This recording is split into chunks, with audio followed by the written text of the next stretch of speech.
Hello, everyone. Welcome to our webinar today. My name is Justin D'Souza. I'm a quantitative specialist and statistician here at Statistical Solutions. During today's webinar, we will be discussing how to confidently conduct and write up your power analysis. So I'm going to go through the entire presentation today.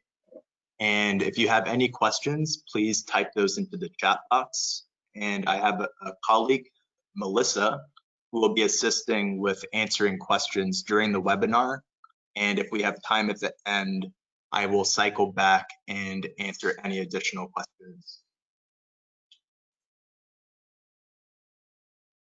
Today, I'll start off by discussing the services that Statistical Solutions provides in terms of assisting with dissertations.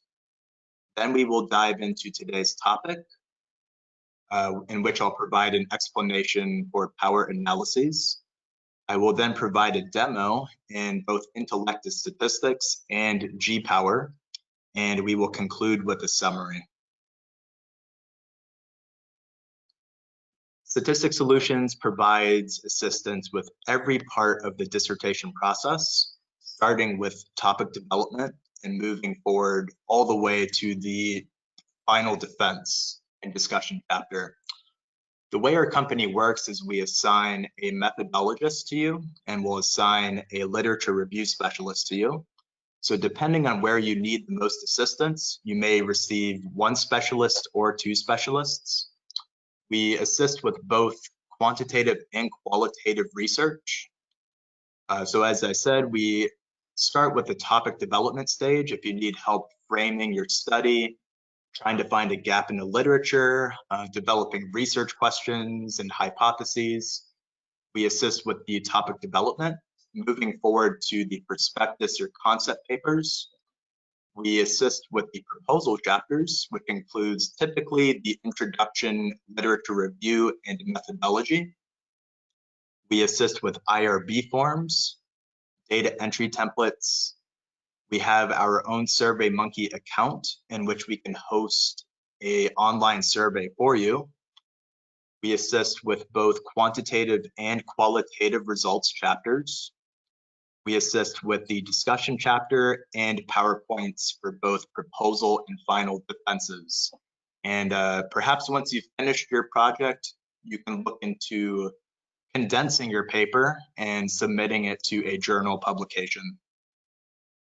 But if you've hit a roadblock in your dissertation and you need assistance to kind of get the ball rolling, or if you need help addressing committee feedback, please give us a call at 727-442-4290. Our topic today, we'll be discussing how to conduct a power analysis. So on this slide, let's break down what a power analysis is. Power analysis is an objective way to determine or calculate the appropriate sample size that you need for your statistical analysis. So maybe you've developed research questions or hypotheses and you need to know what is an adequate sample size that I need to target to make my findings valid. That's when you run a power analysis. This is typically conducted in the methodology chapter. So it's done even before you collect data.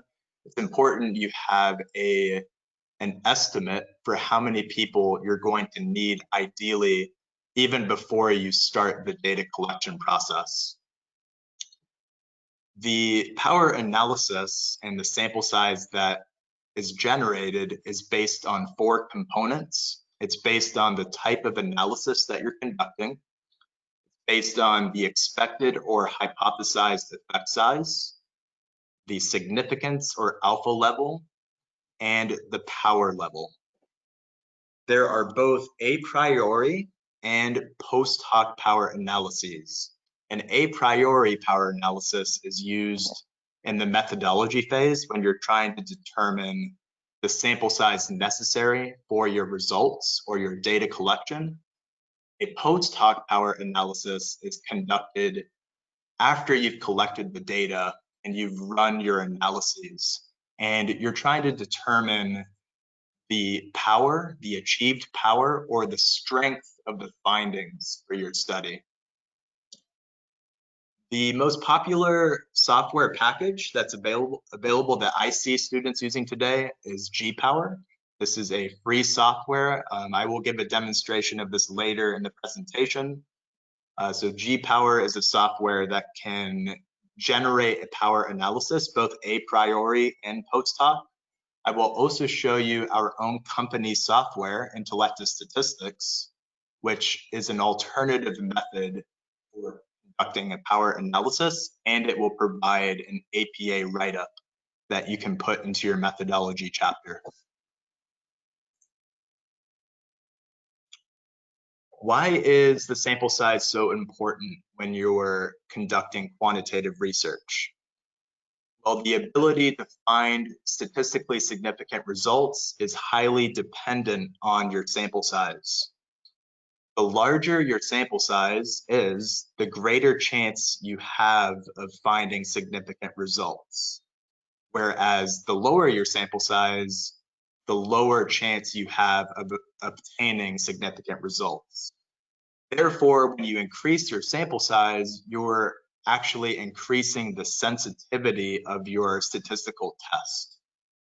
And if you don't have a large enough sample, significant findings or important effects, relationships, or differences can sometimes go undetected. So there are limitations to running a test with an enormous sample size. If you have hundreds of thousands of cases, as I've demonstrated here, in this study, this participant was running an ordinal logistic regression, and they have a huge sample size that is in the hundreds of thousands. When you have such a large sample size, you're going to find, if you look down this column here, this is our p-value column, we can see that there is almost unanimous significance. So when you have a very large sample size, tests of significance like regressions, Ttests, ANOVAs are very sensitive to having large sample sizes. And the opposite is true as well. If you have a very low sample size, you're going to be more likely to find non-significant results. Therefore, you want to find a happy medium between a very low sample size and a huge sample size.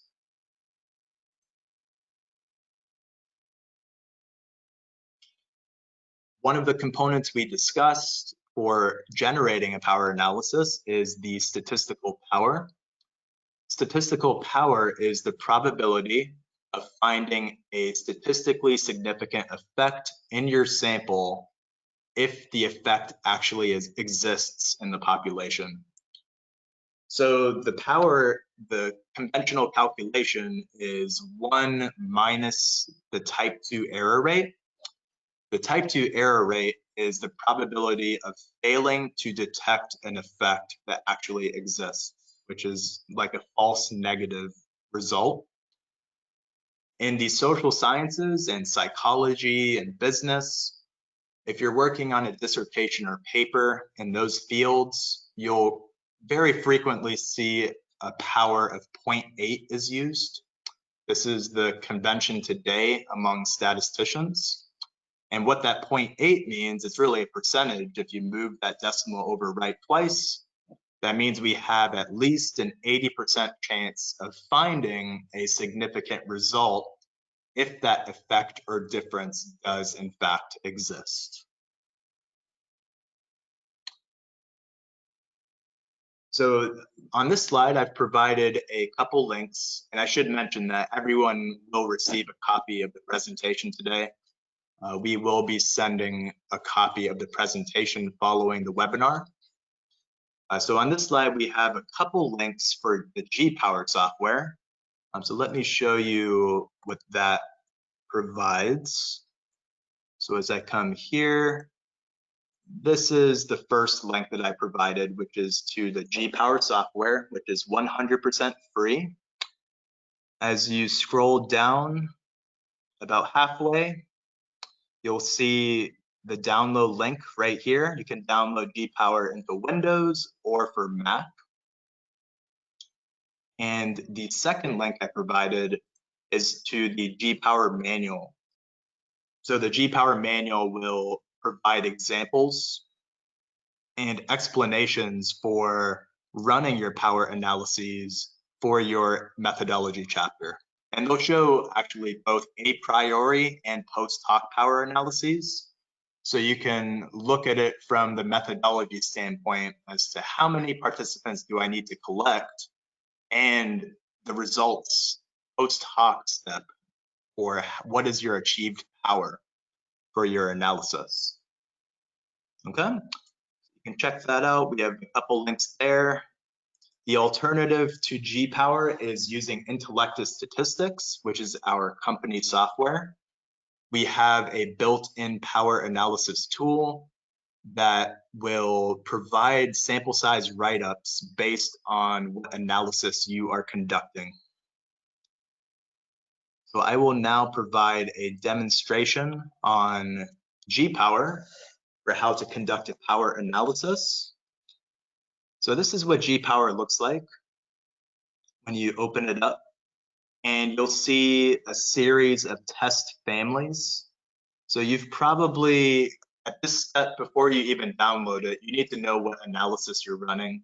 Are you running correlations, T-tests, ANOVAs, regressions? GPower has the ability to run all of those analyses. So hypothetically, we'll go through a few examples here. Say we're running a linear regression. A linear regression falls under the Ttest family. And as I scroll down to here, if we're doing a linear multiple regression, select this option here, and you can see the 4 parameters that we discussed: effect size, alpha, power. Now, based on the analysis, there may be an additional parameter that you need to enter. So as we look at a regression, we need to enter the number of independent variables, or the number of predictors for your study. The first parameter is called the effect size, and this number is typically whatever number is automatically in here. Every single test will have an effect size automatically. Whatever number's in here is going to be a medium effect size. So as I hover over this box, you can see that 0.15 for a regression represents a medium effect size. The effect size is, I would say 90% of the time, you're just going to go with a medium effect size, unless you have literature in your topic or your field that suggests you should use a small or large effect size.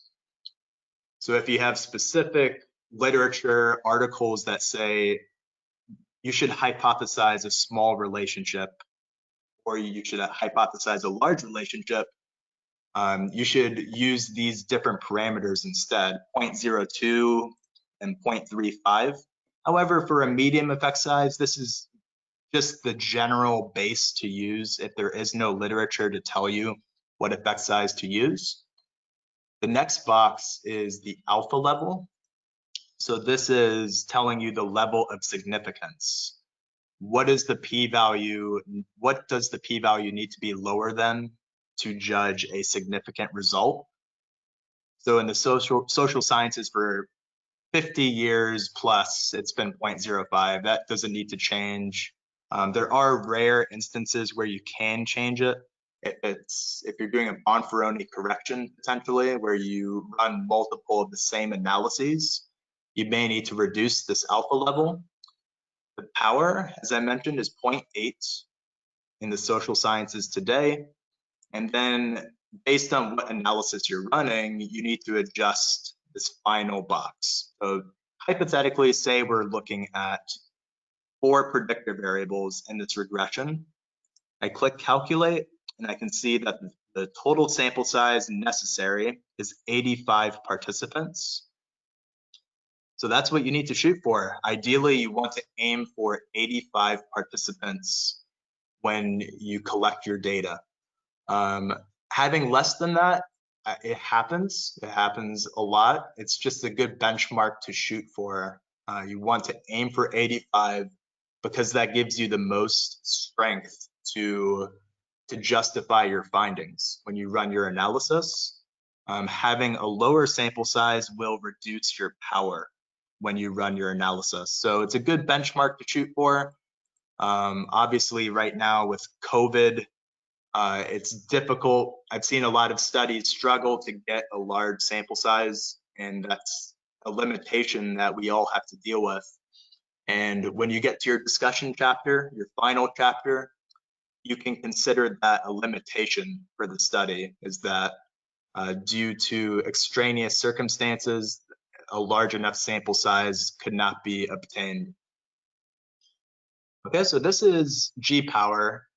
And here we have Intellectus Statistics, which is our company software, which does several things. It presents, we have a decision tree, we have data analysis plans, we can crunch data in the software and provide APA write-ups. But we also have a power analysis tool for multiple analyses. So as you can see here, we ran a regression in GPower, and I can replicate these findings from GPower into Intellectus. So as I go to a linear regression, you can see we have 3 sample size write-ups based on what effect size we are examining.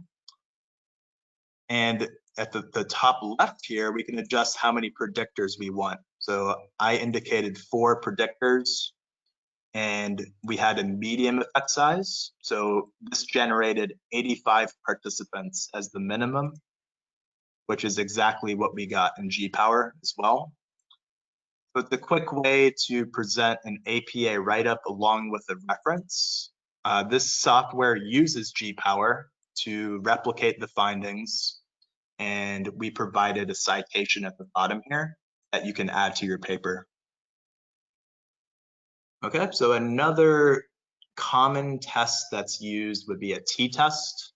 As I go to the Ttest family, say we're looking for differences between 2 groups, that would be this option here. Mean differences between 2 independent means or groups.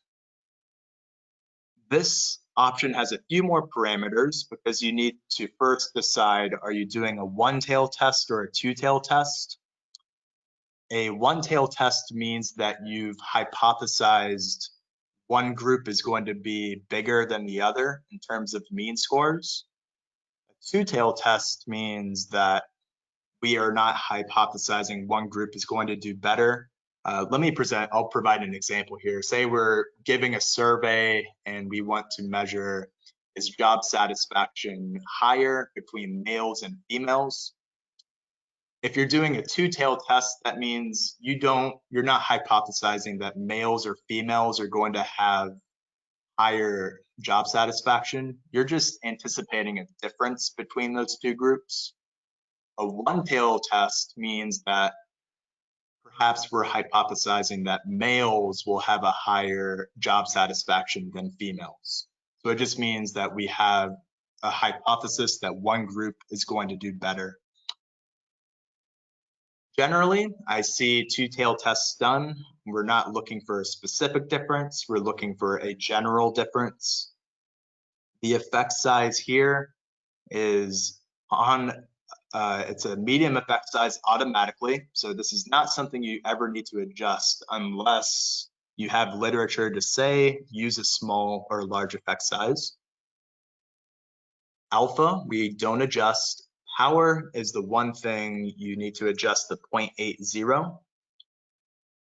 And allocation ratio, that never changes. I always keep that at 1. We click calculate, and we can see on the right side here, we need 128 participants ideally for this t-test. So you divide that in 2. That means you need 64 people in your first group and 64 people in your second group. Okay, I should note that it doesn't have to be even. It's just a benchmark to shoot for. It gives you more reliability in the findings if you have equal sample sizes, but it's not a requirement. Okay. So we've gone through a regression, we've gone through t-tests. Another common analysis is an ANOVA. And ANOVA is looking for differences between multiple groups. So same example I did before, instead of is there a difference in job satisfaction by gender? Say we're looking at differences in job satisfaction based on ethnicity. Ethnicity has 3 or more groups potentially, so that's when you would run an ANOVA. Similar parameters here. So again, we have a medium effect size, alpha is 0.05, power is 0.80. Let's adjust groups to 4. Let's say we're doing white, Asian, Black, Hispanic. So we have 4 different ethnic groups, and we click calculate. This means that we need an average, or we need approximately 180 participants for this power analysis to run the ANOVA ideally. So you take that sample size and divide it by how many groups you have, which is 4. That would be 45 people, ideally in every group. Okay, so we can do the same thing in Intellectus. I just ran a t-test prior to this example. So an independent sample t-test. This was the write-up that I presented for a medium effect size. We need 128 participants. For the ANOVA, we go to ANOVA and we adjusted it to 4 categories. Okay, so we can see that the medium effect size generates right here, sample size of 179, which is 180, or maybe just a rounding consistency there. So 179 to 180 ideally is what you need to run this ANOVA. Okay, so we've done tests of differences. There's also differences over time. So if you're doing a pre and post test and you're running an intervention in the middle, then you would run a paired sample t-test. So I'm going to differences between 2 dependent means or matched pairs. So perhaps you give a survey and then you give an intervention or an education, and then you give the survey again at a follow-up. This is when you would do a dependent t-test, also called a pair t-test. We have the tails at 1 or 2 again. One tail means that maybe you're hypothesizing the participants are going to do better after the intervention. That would be a one-tail test. A two-tail test means you don't know if the participants are going to improve or decrease in their responses. So that's when you do a two-tail test. The effect size stays the same, alpha stays the same, and we adjust the power to 0.80. You can see that the sample size requirement for this is 34 participants. So this is when you do a matched pairs, when you do a pre and post, the sample size requirement is much lower than when you do independent t-tests, regressions, ANOVAs. It's because you need to bring the same people back after your intervention to measure their survey responses or their performance. The sample size requirement is typically much more doable. We're doing a paired t-test, but the logistics are more tough than bringing back the same sample. So that is presented here, 34 participants. We can replicate it here. We go to a paired sample t-test with a medium effect size. Just as we got in GPower, we need 34 participants ideally. Okay, so you can check out GPower, you can check out Intellectus. I think Intellectus will be more beneficial because it gives you an APA write-up automatically.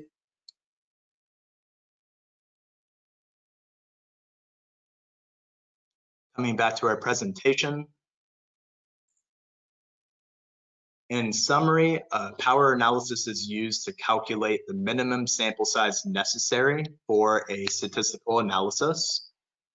So the sequential events you should follow: you first want to draft your research questions and hypotheses first. Identify how many independent and dependent variables you are examining. Identify what effect size and power are being used. As we mentioned before, the effect size should generally be a medium effect size, and the power is typically 0.80, which means you have an 80% chance of finding a significant effect if there is one.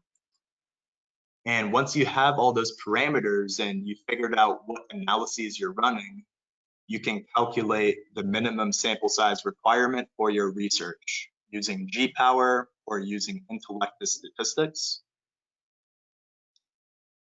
That covers our topic for today. Let me reiterate that Statistics Solutions is a full service dissertation consulting company. We assist with every part of the dissertation, from the introduction all the way through the discussion chapter, including defense preparation with PowerPoints. We assist with both quantitative and qualitative research.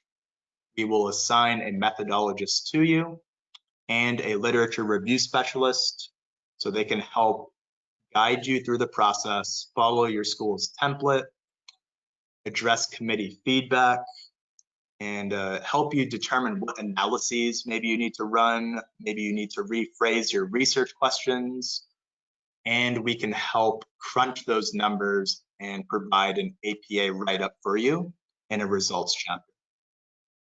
So if you've hit a roadblock, let us know. Contact us at info@statisticsolutions.com, or you can give us a call at 727-442-4290.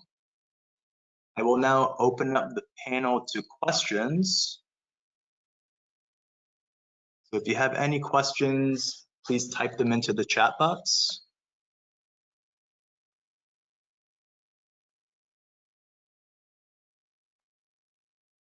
Okay, so we had a question from Mary.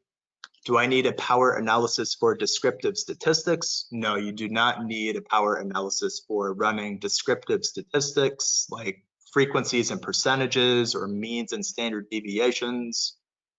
Exploratory data analysis, that is not something you need to run a power analysis for, because you're not trying to provide significance in results, you're just reporting trends. So you don't need to have a minimum sample size.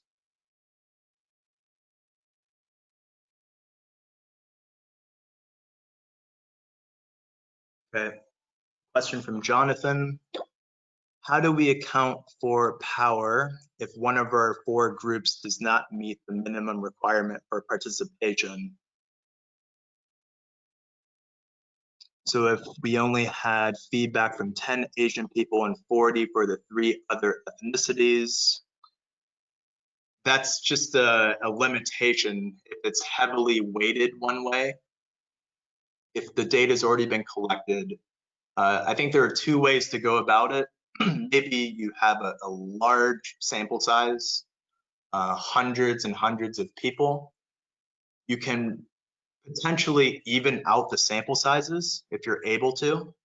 So you have an equal number of people in every group, which would mean potentially reducing the data. The alternative is working with the data that you have. It's a limitation in a way that it's weighted towards one group. Maybe there are more participants in one group. That's more realistic. I mean, that's what happens in the real world.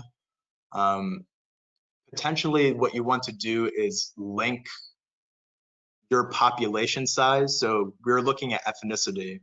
You want to look at the proportion of ethnicities in your sample and connect that to the population. Hopefully that's closer. It's okay, like the majority of participants might be a certain ethnicity, but if that connects with what the population is, then that gives you more validity in your findings. Okay. We have a question from Khaled. Some papers state that they calculated sample size based on a previously published article, which they use the published mean and standard deviation for that specific outcome to calculate the sample size. So there are, what I showed you were power analyses based on running statistical analyses with significance, but there are population parameters. We have a calculator for that. If you just Google it as well, if you say population sample size calculator, we have a calculator here that tells you your population size, confidence interval, margin of error, and variance. So that kind of connects, you're asking about mean and standard deviation. I haven't seen the mean or average affecting the sample size. Standard deviation can. If you have those parameters, you can estimate its sample size at that point for your sample based on the population. But it's, in my experience, I always try to pinpoint it to the analysis that I'm running. I don't use previous articles, and I don't use mean or standard deviation. I use the GPower parameters here all the time. How many tails are you running? How many predictors do you have? What is your effect size? What is your significance level? What is your power? I think that's a much safer bet to give you a solid sample size.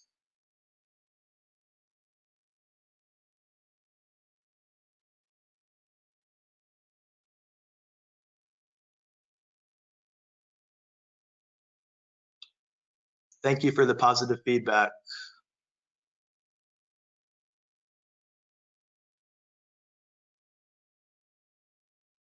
What resources for multi-level modeling power analysis can you recommend?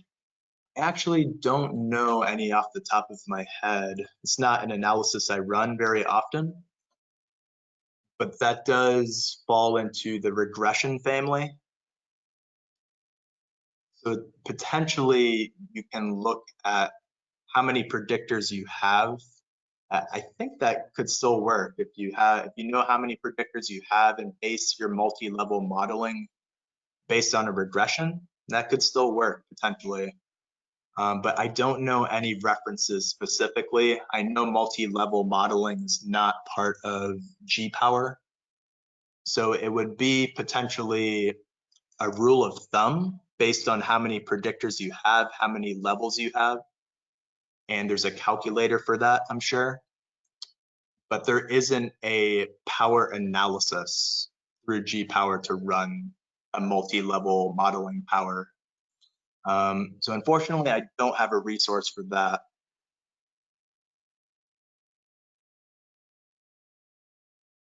What is the statistical test for doing a match pair control study?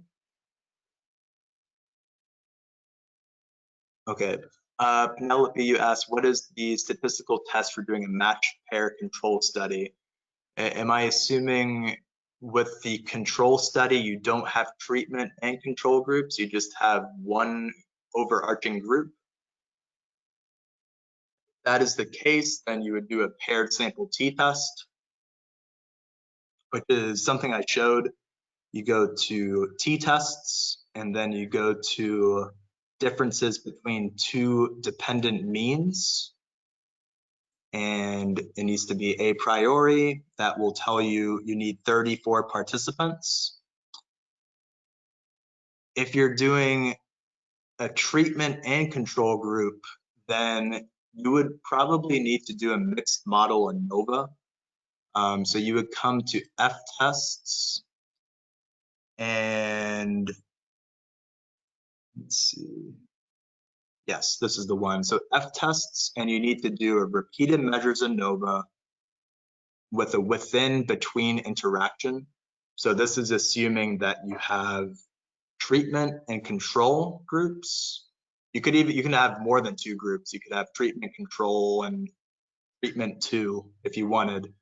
And then you have multiple points in time, pre-test, post-test, pre-test, post-test, follow-up, something like that. This is the option you need. You'll see the medium effect size is here. 0.8 is the power. The number of groups could be treatment and control, so that would be 2. The number of measurements is how many times you are measuring the same variables. Pre-test, post-test would mean just 2 measurements. If you're doing pre-test, post-test follow-up, that would be 3 measurements. These last 2 parameters I never adjust. We click calculate and we can see if we had treatment and control with 3 groups, you need 28 participants. Okay, so that would be approximately 14 people in each group.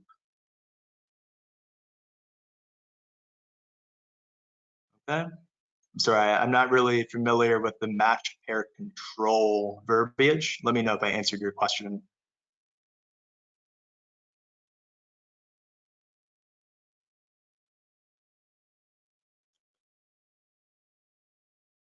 Randy asks, do we need a power analysis for a correlation? Yes. Anything that generates a p-value and significance, you generally need to have a power analysis. A correlation can be conducted in the exact family. So if you're doing a Pearson correlation, this is often typically used. Area model.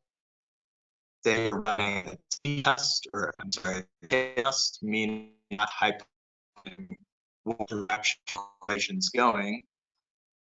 And when we adjust the power to 0.8, this tells us that 84 participants are necessary, ideally.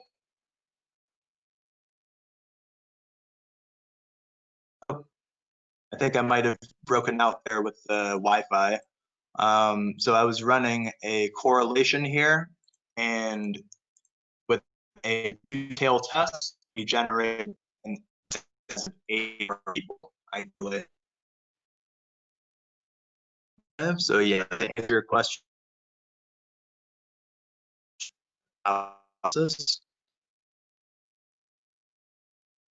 tests, do I need one for a mixed method study? Yes. Quantitative methods, quantitative and qualitative. And power analysis only pinpoint quantitative studies. Qualitative studies have their own benchmark for determining how many people you need. So yes, quantitative component have hypotheses and generate p-values for significance should run our analysis. Justin, hi, this is Melissa. You broke up a bit again there too, so I don't know if you want to repeat it or if everyone wants to stay on for a minute, if you want to switch to calling in, and that might help the breaking up. And your questions are still they're still up. Yep. Can you still hear me, Melissa? I can hear you now, but when you were answering the questions before, it was breaking up. So can you hear me right now? Yeah, this is good. Okay, just give me 1 minute, everybody. I'm going to call into the.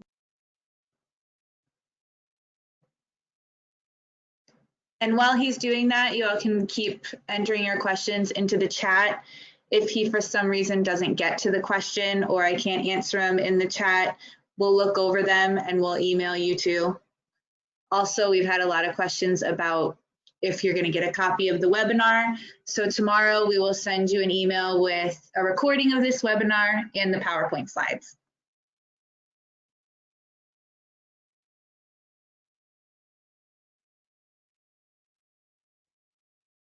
Okay. Can you hear me, Melissa? Yes, that's better. Okay, excellent. All right, so let's see. We have a question from me. For inputting the number of predictors for the regression in the software, do the predictors include control variables or just explanatory variables? It would include both. In the software, you would come to regressions and most likely a linear regression. You would include both predictors and control variables in this calculation.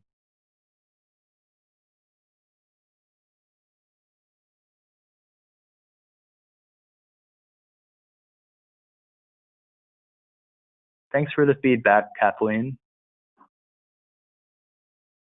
Thanks for joining, Anthony. Yep, Ty asks, can you go over the OneTail and TwoTail test again? So as I open up GPower here, a OneTail test, this applies to correlations and for Ttest. If you're running a test and you're guessing that one group is going to do better. So I'll give that same example. We're giving a job satisfaction survey and we want to see whether males or females are going to perform better. If in the methodology phase, you hypothesize that males are going to have higher job satisfaction than females, you would do a OneTail test, and this would be a Ttest for this example.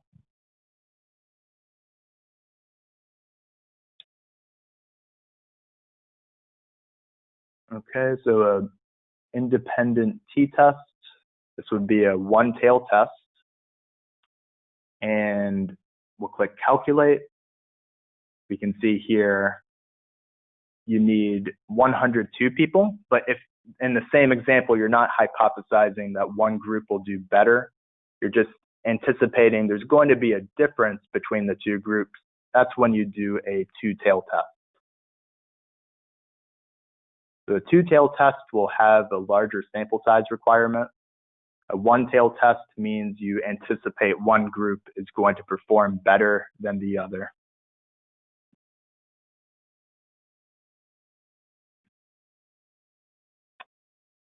Okay, we have a question from Yaleen. Do you recommend a power analysis for meta-analysis? I don't think there is a power analysis you can run for a meta-analysis because you're connecting to previous findings that have been conducted. So you're doing a review of the literature, and generally you're just using the same sample sizes that previous researchers used. So I don't think a power analysis is necessary. You can follow the benchmarks that the previous studies used.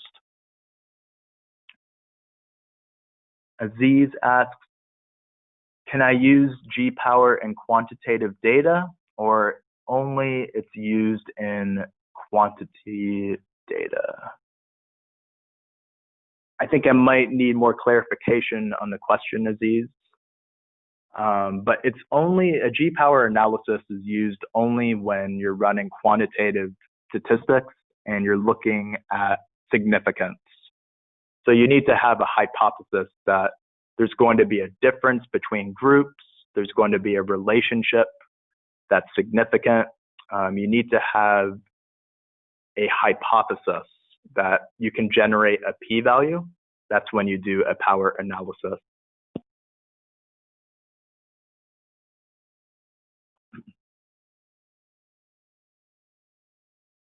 Khalid mentioned that I said that we don't need power analyses for descriptive data because we don't assess for significance. Any reference that supports this will be appreciated. I don't have a reference for that. I'm sure that you can find that online, just typing in descriptive statistics, power analysis. There isn't really a test of significance being conducted, so there's no possible way to run a power analysis. So I don't think it's something you even need to cite. It's really the definition of a power analysis is used when you're running tests of significance.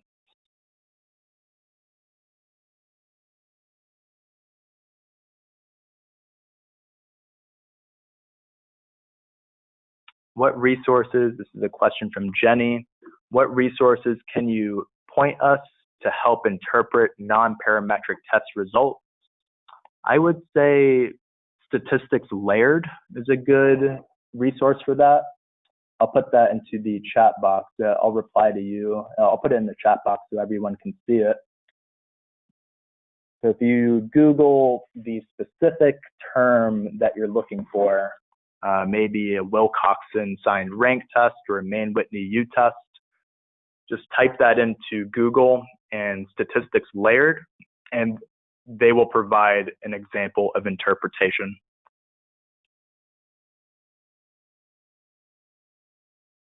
We have a question from Anthony. What test would be best for a segmented interrupted time series regression analysis? I don't know if there's a power analysis for that. I don't think there's really power analyses for time series, but it sounds like that is the analysis itself, what you typed into the question box.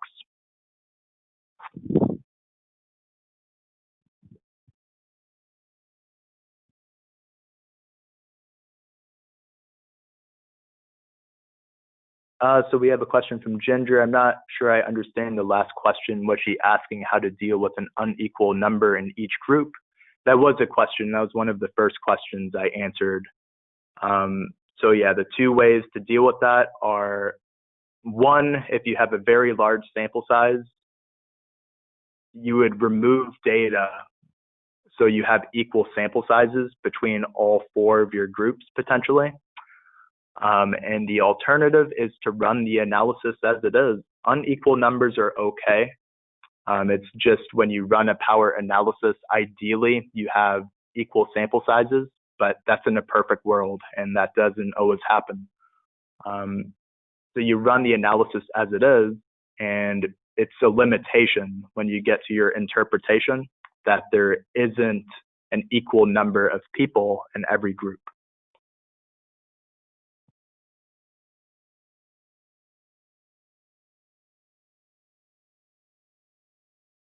Okay. We have a question from Charles. Please explain levels if my independent variables are time and service, 4 different groups, rank, 4 rank groups, and occupation, 4 types of occupations. Would each of these IVs have 4 levels? That is exactly correct. That's what it sounds like.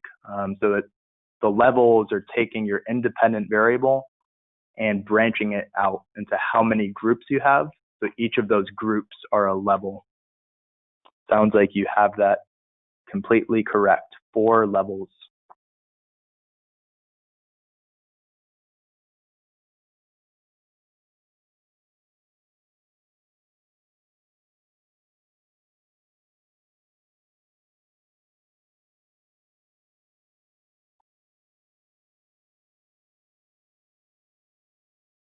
Okay, we have a question from Veronica. Are a priori power analyses reported with results or in data analytic method section earlier on?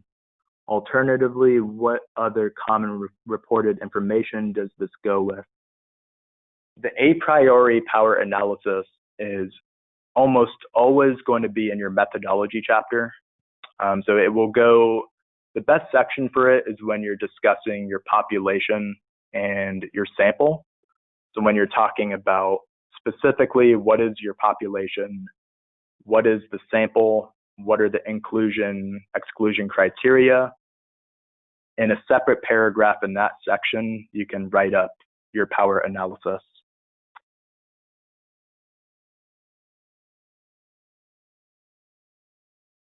Okay, I did see some comments about the audio. Hopefully that's improved since I called in.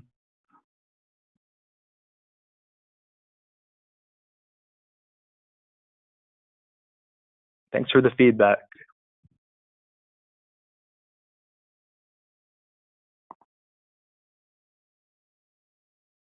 We have a question from Sandra. When you have aggregate data scores would you still need to run the power analysis? I think I would need to know a little more information about what the aggregate data scores means.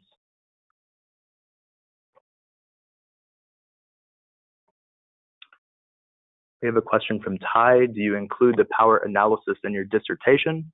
Yes, it needs to go in the methodology chapter.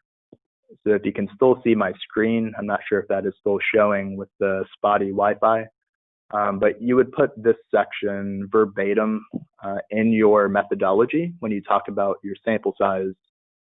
And if you're using GPower, you would have this tool here. And when you run a power analysis, you can take a screenshot of this and copy and paste it into your paper, or maybe the appendix of your paper.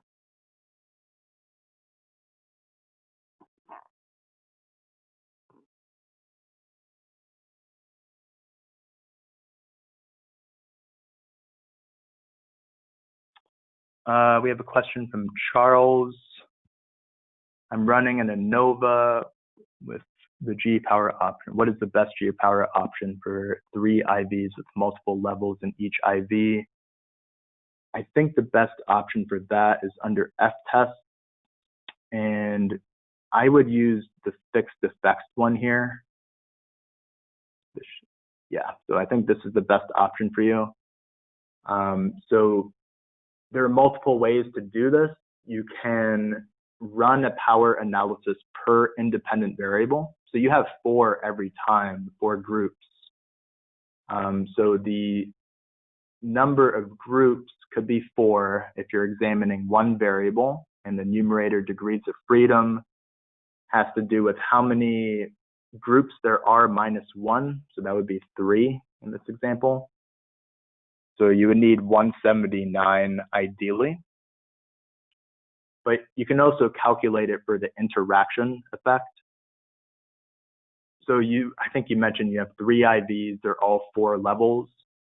So you really, if you do the interaction effect, you have 12 groups.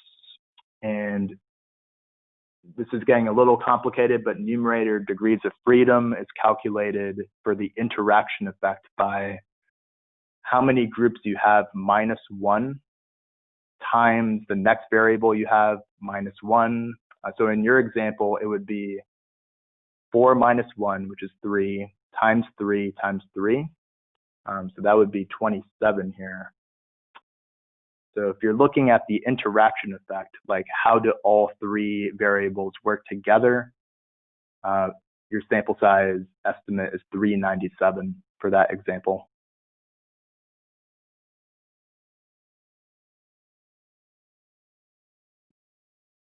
Okay, question from Anthony. I suppose I need to focus on the type of regression analysis that I can conduct on interrupted time series data. I think you need to look into ARIMA. I'll put that into the chat box as well. There's not really a specific regression that you would run for that, like a linear regression, an ordinal or logistic regression. You would need to look at running a time series analysis, which is typically ARIMA is used today. It's ARIMA.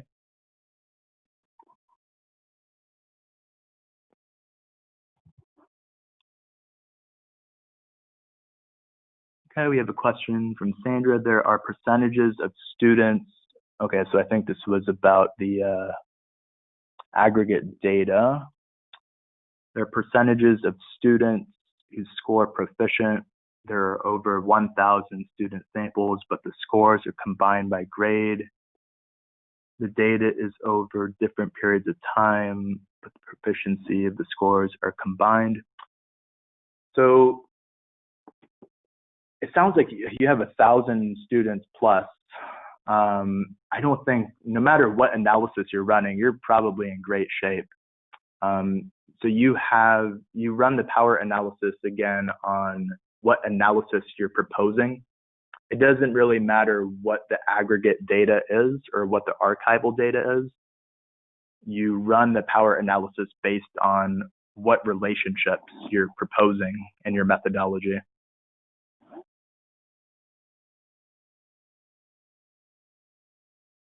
Okay. All right. Do we have any additional questions?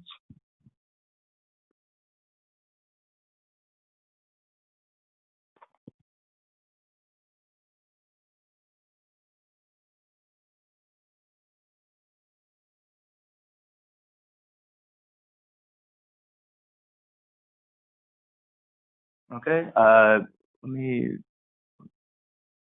So Anthony, I do have someone here who recommended looking up the Power Up tool. I'll put that in the chat box as well. Thank you, Veronica, for sending that. So she mentioned the Power Up tool can be used for time series or MLM. Hi, Brandy. Yes, we do multiple webinars. We do 4 of these every month. Actually, we have 4 participants who do them. So 4 times 2, we do 8 webinars a month, and we cover a variety of topics from the literature review, the introduction, literature review, methodology, interpreting results. We cover almost every topic of the dissertation. So come join us again.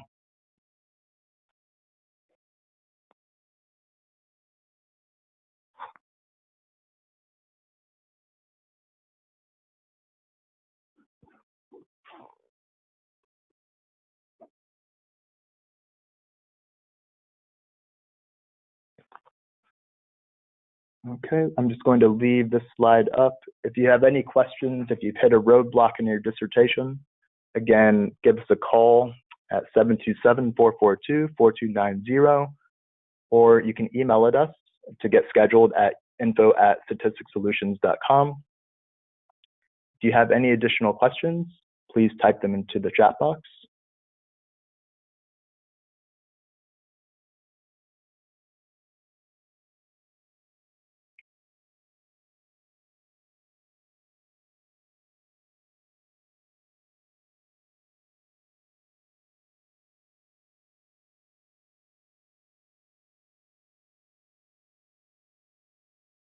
Okay, I'm going to stay on for a few more minutes if we have any last minute questions.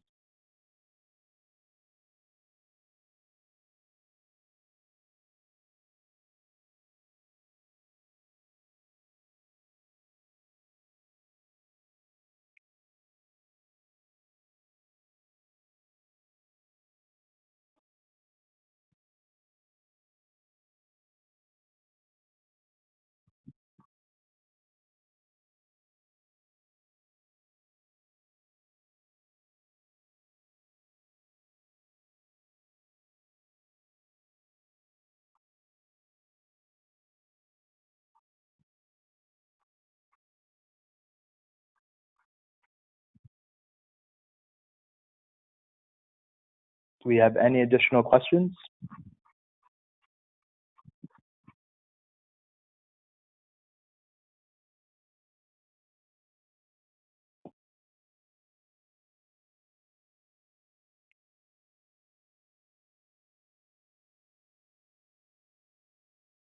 Glad to hear, Ty. Thanks for joining us.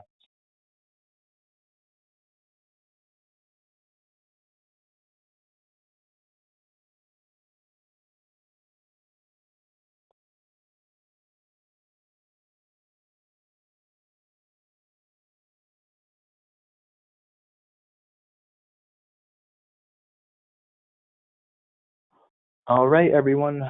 I'm going to sign off. Thanks for joining us for our webinar today.